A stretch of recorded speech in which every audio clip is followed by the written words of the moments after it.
Hello friends, இன்னைக்கு நம்ம பார்க்க போகிறது சாப்னியன் மீ சீரீஸான ஓசன் யோபி அட்வென்ச்சரர் சீசன் 1 எபிசோட் 5 தான் இன்னைக்குள்ள வீடியோவில் பார்க்க போகிறோம். நிறைய பேர் வந்துட்டு எபிசோடோட டைமிங் ரொம்பவே கம்மியாக இருக்கு ப்ரோ, லென்த் பண்ணுங்க அப்படின்னு சொல்லி சொல்கிறதுக்கு வாய்ப்பு இருக்குது. பட் ஒரிஜினல் அனிமையோட டைமிங்கே 1.5 நிமிஷம் கம்மியாக தான் இருக்குது அப்படிங்கிறதுனால என்னோட எக்ஸ்பிளனேஷன் டைமும் கொஞ்சம் கம்மியாக தான் இருக்கும். ஸோ புரிஞ்சுக்கோங்க. சரி வாங்க நம்ம இன்னைக்குள்ள கதைக்குள்ளே போகலாம். இன்னைக்கு நம்ம பார்க்க போகிறது ஓஷன் யோபி அட்வென்ச்சரர் சீசன் 1 எபிசோட் 5.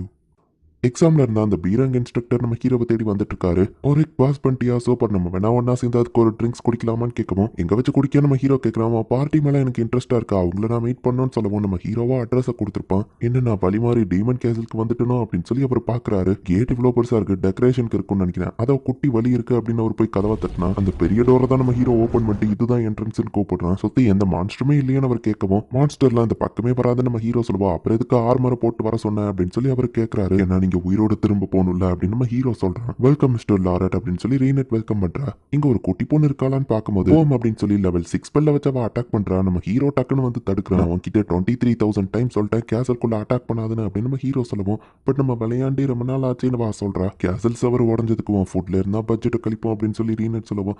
இல்ல வேண்டாம், என் ஃபுட்டை மட்டும் கம்மி பண்ணிடாதீங்க அப்படின்னு சொல்லி அவ மன்னிப்பு கேட்கறா. நான் ஆலிஸ் கூட போய் விளையாடுறேன், இல்லைன்னா வா திரும்பவும் இதே தான் பண்ணுவான் நம்ம ஹீரோ சொல்றான். லாரட் இப்ப தனியா வீட்டை சுத்தி பாக்குறதுக்கு அனுப்பி வைக்கிறாங்க. வெளியே மேசட் என்னடா புது வெப்பனை ரெடி பண்ணிட்டு இருக்கான். ஓ நீங்க தான் ரிக் சொன்ன அந்த ஃப்ரெண்டா அப்படின்னு சொல்லி மேசட் கேட்கவும், என் பேரு லாரட்னு அவர் இன்ட்ரடியூஸ் ஆகுறாரு. இந்த வெப்பனை பத்தி அவர் கேட்கவும் அவனை எக்ஸ்பிளைன் பண்ணிட்டு நீங்க வேணா ஷூட் பண்ணுங்களேன் அப்படின்னு சொல்லி அவர் கையிலேயே கொடுத்துருத்தான். சின்ன டார்கெட்டை அட்டாக் பண்றதுக்கு பெரிய சைஸ் லான்ச்சரை அனுப்பி வைக்கிறான். எங்கப்பா இந்த வெப்பனை மாஸ் ப்ரொடியூஸ் பண்ணா வாரே டோட்டலா சேஞ்ச் ஆயிருமே அப்படின்னு சொல்லி லாரட் பாக்குறான். ஒரு ஆர்க்கு புக்கு படிச்சிட்டு இருக்கா. ஒருவேளை இவரும் அவங்களோட பார்ட்டி மெம்பர்ல ஒருத்தரோ அப்படின்னு அவன் பார்க்கும்போது, விருப்பப்பட்டீங்கன்னா உள்ள வாங்க அப்படின்னு சொல்லி அவன் கூப்பிடுறான். இது என்னோட பிரைவேட் ரூம், அது லைப்ரரி மாதிரி தெரியும். என்ன சுத்தி புக்ஸ் இருந்தா நான் காமா ஃபீல் பண்ணுவேன் ப்ராஸ்டன் சொல்லவும், எல்லா புக்கையும் நீங்க ரீட் பண்ணிட்டீங்களா அப்படின்னு சொல்லி அவன் கேட்கவும், முக்காவாசி புக்கை ரீட் பண்ணிட்டேன், பட் ரிக்கு ட்ரைனிங் கொடுக்கறதுனால சில புக்ஸ் நான் இன்னும் ரீட் பண்ணாம இருக்கேன்னு சொல்லவும், ஓ நீங்க தான் ரிக்கு ட்ரைனிங் கொடுத்தவரா, எனக்கு 1-2 லெசன் கத்து கொடுக்குறீங்களா அப்படின்னு சொல்லி லாரட் விவரம் தெரியாம கேட்டுதான் தாராளமான பிராஸ்டனும் கூட்டிட்டு போயிருந்தான். மாஸ்டர் பிராஸ்டன் கூட அவன் ட்ரைனிங் போயிருக்கானா, அவனே அவன் சாவ தேடி போயிட்டாடே அப்படின்னு சொல்லி நம்ம ஹீரோ பயப்படுறான். லட்டினா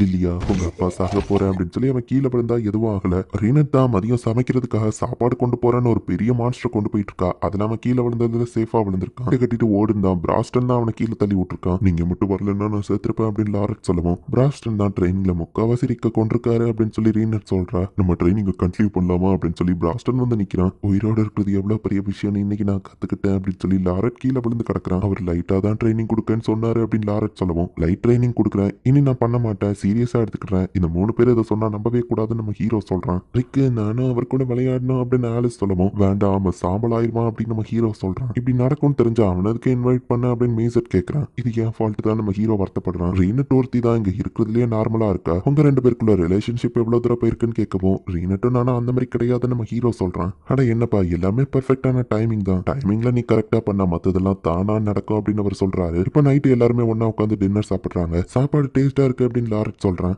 இப்ப ரீனட் கிட்ட ஒவ்வொருத்தரும் ஒவ்வொரு சாப்பாடை கேட்டு விடுறாங்க. எடுத்துட்டு வரேன் அப்படின்னு அவ்வளவு போகும்போது, ரிக்கு நான் சொன்ன அந்த டைமிங் இதுதான், அவளுக்கு போய் ஹெல்ப் பண்ணு அப்படின்னு லாரட் சொல்லவும், சரி நம்ம ஹீரோவும் போறான். ஆமா ரிக்கு ஏதோ இன்பான் ஸ்கில் இருக்கு சொன்னானே அப்படின்னு லாரட் கேட்கவும், ஆமா பட் அதை அவனால ஆக்டிவேட் பண்ண முடியாது. ஈவன் அவனோட இன்பான் ஸ்கில் இல்லாமயே அவன் எஸ்ராக்கு ஈக்குவலா ஸ்ட்ராங்கா தான் இருக்கான். அவனோட அந்த ரெக்லஸ் சோலை மட்டும் அவன் ஆக்டிவேட் பண்ணா எங்களை விடவும் அவன் இன்னும் ஸ்ட்ராங்கா மாறுவான். அப்புறம் மிஸ்டர் லாரட், நீங்க சென்ட்ரல் கில்ல தானே ஒர்க் பண்றீங்க, அவங்க கிட்ட ஒரு இன்ஃபர்மேஷன் கேட்கணும். 6 மேஜிக் ஸ்டோன்ஸ் பத்தி கேள்விப்பட்டிருக்கீங்களான்னு கேட்கவும், அது யாமட்டோ ஸ்டோரியில வர்றதுன்னு கேட்கவும், கைசன் ஆஸ்பால்ட்டை டிஃபீட் பண்றது தான் எங்க கோல். 6 ஸ்டோன்ஸை வச்சு தான் அந்த மான்ஸ்டர் தூங்குற இடத்த நம்மளால ஓபன் பண்ண முடியும். 200 வருஷத்துக்கு ஒரு தடவை அதை ஓபன் பண்ண முடியும். இப்போ டைம் நெருங்கிட்டதுனால அந்த மேஜிக் ஸ்டோன்ஸ்லாம் நிறைய மாணவர் ரிலீஸ் பண்ணணும்னு சொல்லவும், நீங்களே சொல்றீங்கன்னா இப்போ அந்த ஸ்டோரி உண்மைதான் போல, நான் கான்ஃபிடென்ஷியல் டிபார்ட்மெண்ட்ல இதை பத்தி தேடி பார்க்க இன்ஃபர்மேஷன் கிடைச்சா சொல்றேன் அப்படின்னு அவர் சொல்றாரு. நீ கொடுத்த அட்வைஸ் ஒர்க் ஆகலாவா, எல்லாத்துலயும் பெர்ஃபெக்டா இருக்கா, அந்த டைமிங் என்னால கண்டுபிடிக்க முடியல அப்படின்னு நம்ம ஹீரோ சொல்றான். அட்வென்ச்சரரா இருந்துட்டு நல்லா எதுக்கு தான் இந்த கிளீனிங் வேலையை பார்க்கணுமா, மான்ஸ்டர் என் கண்ணு முன்னாடி வந்தா நான் அதுங்களை அடிச்சு துவைச்சிருவேன் அப்படின்னு சொல்லி ஒரு பொண்ணு வேலை பார்த்துட்டு இருக்கா. பட் சாரி சார் இதை உங்ககிட்ட கொடுக்க முடியாதுன்னு கில் மாஸ்டர் பேசிட்டு இருக்கு அந்த பொண்ணு பாக்குறா.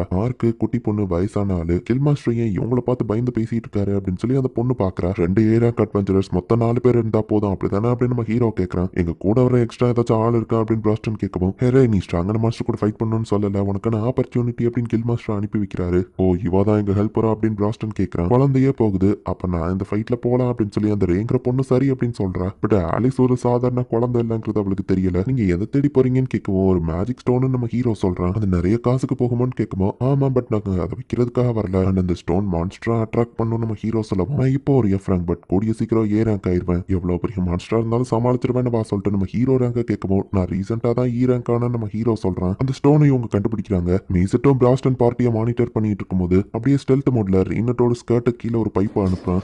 ஏர் பம்ப் மாதிரி ஒன்று கிரியேட் பண்ணி அப்படியே காத்தடிச்சவா ஸ்கர்ட்டை தூக்கலாம் அப்படின்னு ட்ரை பண்ணிட்டு இருக்கான். பட் ரீனட் அவன் பின்னாடி வந்து நின்னுட்டு என்ன பண்ணிட்டு இருக்கான்னு கேட்கவும் மேஜிக் இல்லாம விண்டோ கிரியேட் பண்ற டிவைஸ் இது அப்படின்னு நம்ம சொல்லவும் அந்த டிவைஸ் ரீனட் துண்டுக்கு தான் வெட்டிட்டு போயிருந்தா. ஐயோ அது ஒரு வேவரின் ஆச்சே, எல்லாரும் ஓடிருங்க, அது மட்டும் கத்தி அதோட வேவரின் கூட்டத்தை கூப்பிட்டுச்சுன்னா அவ்வளவுதான் அப்படின்னு சொல்லி ரீபயப்படுறா. பிராஸ்டன் அசால்ட்டா போய் அந்த வேவரினை அடிச்சு போடுறான். இன்னும் நிறைய கூட்டமா வந்துருமே அப்படின்னு அவ கேட்கவும் அது ஃப்ரெண்ட்ஸை கூப்பிட்டு இருந்தா நான் அந்த வேவரினை கொல்லாம விட்டதேன்னு பிராஸ்டன் சொல்றான். இவ பயப்படுறா. ரிக்கவளை கூட்டிட்டு போன்னு சொல்லவும் நம்ம ஹீரோவும் அவளை கூட்டிட்டு போறான். நீ ரொம்ப ஸ்ட்ராங்னு சொன்ன அப்படின்னு நம்ம ஹீரோ கேட்கவும் அது நான் கூடிய சீக்கிரம் 1000 தான் சொன்னேன் அப்படின்னு அவ சொல்றான். அவ்வளவு தூரத்துல நடக்கிற ஃபைட்ல இருந்த மான்ஸ்டர் இங்க வந்து விழுது அப்படின்னு சொல்லி ரே பாக்குறா. அவங்க அடிக்கிறதுல ஒரு மான்ஸ்டர் இவ மேல விழப்போகுவோம். டக்கு நம்ம ஹீரோவில காப்பாத்திட்டு பறக்குறான். ஐயோ ரெட் வேவரினா, இது ஒரு டிராகன் ஈக்குவலாச்சேன்னு ரே பயப்படுறா. இங்க இருந்து ஓடிறான் நம்ம ஹீரோ சொல்றான். நீ ஒரு ஈரான் தானே, இங்க இருந்து ஓடு அப்படின்னு சொல்லி ரே கேட்கவும் நீ ஓடு, நான் இது கூட ஃபைட் பண்ண போறேன் நம்ம ஹீரோ சொல்லவும் அப்படின்னா நானும் ஃபைட் பண்றேன். ஹீரோ யாமட்டோ அவரோட ஃப்ரெண்ட்ஸ் எப்படி விட்டுட்டு போக மாட்டாருன்னு ரே சொல்றா. அப்போ சரி நீ எனக்கு பேக்கப் ஆயிரு அப்படின்னு நம்ம ஹீரோ சொல்றான். உடனே ரேயோ வின் மேஜிக்கை கேஷ் பண்ணி ரெடியா வச்சிட்டு இருந்தா. ஒரே அட்டாக்ல நம்ம ஹீரோ அதை கொண்டுதான். இதுக்குதான் என்ன ஓடிருன்னு சொன்ன, பேக்கப்னு வேற சொன்னியேடா அப்படின்னு சொல்லி ரே கேட்கறா. நேத்து நடந்ததை இன்னும் என்னால ஜீர்ணிக்க முடியல அப்படின்னு சொல்லி ரே நின்றுட்டு இருக்கவும் கில் மாஸ்டர் என்னாச்சுன்னு கேட்கறாரு. நேத்து நிறைய விஷயம் நடந்ததுன்னு சொல்லவும் அவங்க பார்ட்டி கூட எதுவுமே நார்மலா இருக்காதுன்னு கில் மாஸ்டர் சொல்றாரு. அந்த வேவரின்ஸ் அவங்க சாப்பிட கொண்டு போறேன்னு சொல்றாங்க. வேவரின்ஸ் சாப்பிடறதுக்காக இருக்குன்னு இன்னைக்கு தான் எனக்கு தெரியும் அப்படின்னு ரே சொல்லவும் இப்போனாச்சும் உனக்கு புரிஞ்சுது, அட்வென்ச்சர் ஆகுறது அவ்வளோ ஈஸி இல்லைன்னு சொல்லவும் பட் அது உண்மையிலேயே ஆசமா இருந்துச்சு, நானும் கூடிய சீக்கிரம் அவ்வளோ ஸ்ட்ராங்கா மாறுவேன் அப்படின்னு சொல்லி ரே கிளம்ப 6 ஸ்டோன்ஸ்ல ஒரு ஸ்டோன் நேத்து அந்த போன இடத்துல இருந்து கிடைச்சிருச்சு. இதோட மேஜிக் வேவ்லென்த் வச்சு மத்த ஸ்டோன்ஸையும் கண்டுபிடிச்சிடலாம் அப்படின்னு சொல்லி அவங்க ஒரு மேப்பை கிரியேட் பண்றாங்க. இதோட மேஜிக்கு ஈக்குவலா இருக்கக்கூடிய மத்த மேஜிக் அது சென்ஸ் பண்ணுது. ஹெரக்டோபியா அப்படிங்கிற ஒரு இடத்துல இன்னொரு ஸ்டோன் இருக்கிறதா காமிக்குது. அந்த இடத்துல பார்த்தா நம்ம ஏஞ்சலிக்கா ஃபைட் பண்ணிட்டு இருக்கிறத நமக்கு காமிக்கிறாங்க. இந்த இடத்துல இந்த எபிசோட் முடியுது. ஸோ லெஜண்ட் ஸ்டோரியில வரக்கூடிய அந்த பெரிய மான்ஸ்டர் டிஃபீட் பண்ணணும் அப்படின்னா அதை ஓப்பன் பண்றதுக்கு 6 ஸ்டோன்ஸ் அப்படிங்கிற ஒரு விஷயம் தேவைப்படுது. ஸோ ஃபர்ஸ்ட் இப்போ இவங்க டீம் அந்த ஸ்டோன்ஸ் எல்லாத்தையும் கலெக்ட் பண்ண ஆரம்பிக்கிறாங்க. நம்ம ஹீரோக்கு இப்போ தான் எவ்வளோ ஸ்ட்ராங் அப்படிங்கிறது நல்லாவே தெரிஞ்சிருக்கு. இனிதான் கதை இன்னும் வேற லெவலில் சூப்பராக போகும். ஸோ மிஸ் பண்ணாமல் பார்த்து என்ஜாய் பண்ணுங்க. தேங்க்யூ ஃபார் வாட்சிங். Bye guys. நெக்ஸ்ட் எபிசோடில் மீட் பண்ணலாம்.